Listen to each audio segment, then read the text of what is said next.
जय जगन्नाथ जय Bharat PNP education समस्त स्वागत।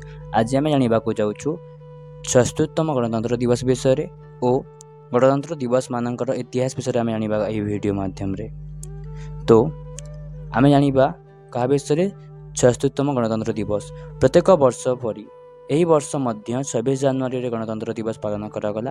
यही वर्षर गणतंत्र दिवस 76तम अटे और सरकार द्वारा प्रस्तुति धूमधाम रे करा जाइथिला। सबु वर्ष भली एही वर्ष मध्य आम राष्ट्रपति द्वारा कर्तव्य पथरे तिरंगा पताकार उन्मोचन करागला।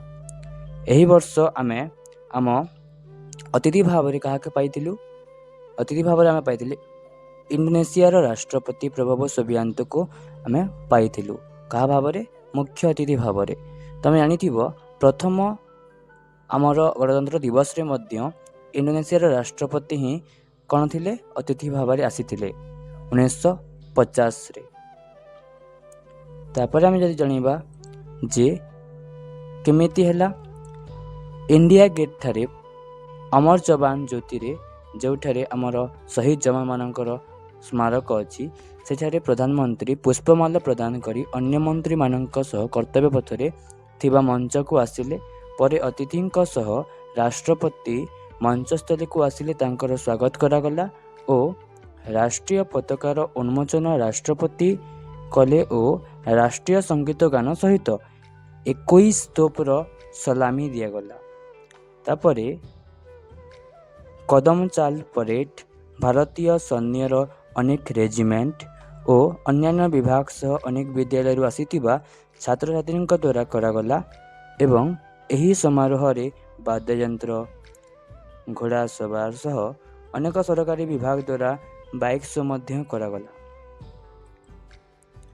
भारतर सामरिक शक्ति प्रदर्शन करने पाई भारतर स्वनिर्मित अस्त्र शस्त्र को कर्तव्य पथरे देखागला जहाद्वारा लोक मैंने कौन जानीपर लोक मैंने भारतर वीरत्व को देखिपारे बोली ताहाको दूरदर्शन माध्यम देखिबार सुविधा करा जाइथिला जे भारतर आत्मनिर्भरशीलता को लोक मैंने जानीपर। यही वर्ष रे मोट 26टी झांकी भाग नहीं सेति मध्यरु 16टी राज्यर और 10टी सरकारी विभाग मानकर झांकी सामिल होइतिला।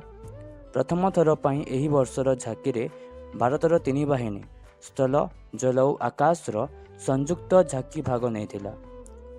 परेड राष्ट्रपति भवन रे आरंभ होई कर्तव्य पथरे जाई कोटी शेष होतिला लालकिल्ला रे शेष हैला। जदि आमे जानिबा का विषय गणतंत्र दिवस इतिहास विषय आमे जानिबा कहीं 26 जनवरी रे गणतंत्र दिवस पालन करागला ताको आमे जानिबा को जाइले आमे जानिबा जे आमे जानू जे भारत केबे स्वाधीन हैला।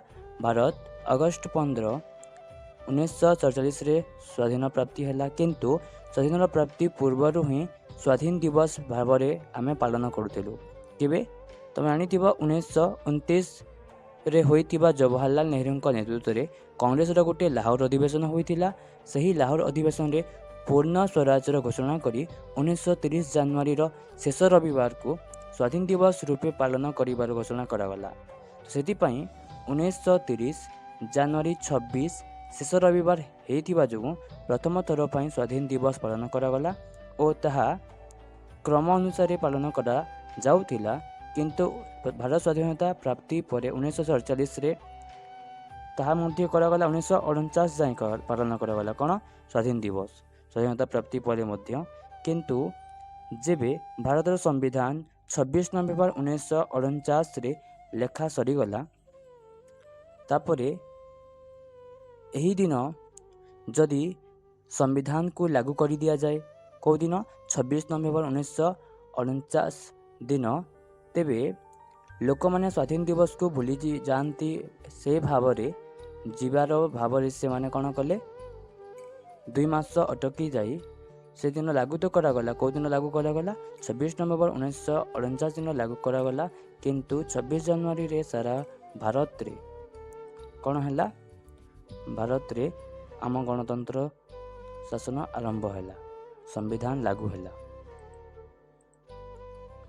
जदि आम जानिबा का विषय अतिथि प्रथा ଭାରତରେ 1950ରୁ ହିଁ ଚାଲି ଆସୁଛି।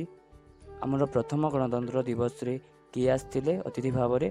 ଇଣ୍ଡୋନେସିଆର ରାଷ୍ଟ୍ରପତି ସୁକର୍ଣ୍ଣୋ ପ୍ରଥମ କରି ମୁଖ୍ୟ ଅତିଥି ଭାବରେ ଭାରତକୁ ଆସିଥିଲେ। ଗଣତନ୍ତ୍ର ଦିବସର ଯେଉଁ ପରେଡ୍ କରାଯାଉଥିଲା ତାହା ମଧ୍ୟ 1950ରୁ ଚାଲି ଆସୁଛି। ଆଉ ଯେଉଁ ଝାକିର ବ୍ୟବସ୍ଥା ବା ଝାକିର ପ୍ରଦର୍ଶନ କରାଯାଏ ତାହା 1955ରୁ ଝାକି ପ୍ରଦର୍ଶନ କରାଯାଉଛି କେଉଁଠି? ରାଜପଥ ବା କର୍ତ୍ତବ୍ୟ ପଥରେ। ପ୍ରଥମେ କର୍ତ୍ତବ୍ୟ ପଥରେ ପେରେଡ୍ ବା ଝାକି ପ୍ରଦର୍ଶନ କରାଯାଉନଥିଲା। ତାହା ଇରବିନ୍ ଷ୍ଟାଡିୟମ୍, ରାମଲୀଳା ମଇଦାନ ବା ଲାଲକିଲ୍ଲାରେ କରାଯାଉଥିଲା। ବର୍ତ୍ତମାନ ତାହା କର୍ତ୍ତବ୍ୟ ପଥ ବା ରାଜପଥ, ତାର ଅଲଗା ନାମ କ'ଣ ଥିଲା? ରାଜପଥ ଥିଲା କର୍ତ୍ତବ୍ୟ ପଥର ପୁରାଣ ନାମ। ତ ସେଥିରେ ବର୍ତ୍ତମାନ କରାଯାଉଛି କ'ଣ? ପେରେଡ୍ ଓ ଅନେକ ଝାକିର ପ୍ରଦର୍ଶନ କରାଯାଉଛି। ଏଥିରେ ସାଂସ୍କୃତିକ କାର୍ଯ୍ୟକ୍ରମ ମଧ୍ୟ କରାଯାଇଥାଏ।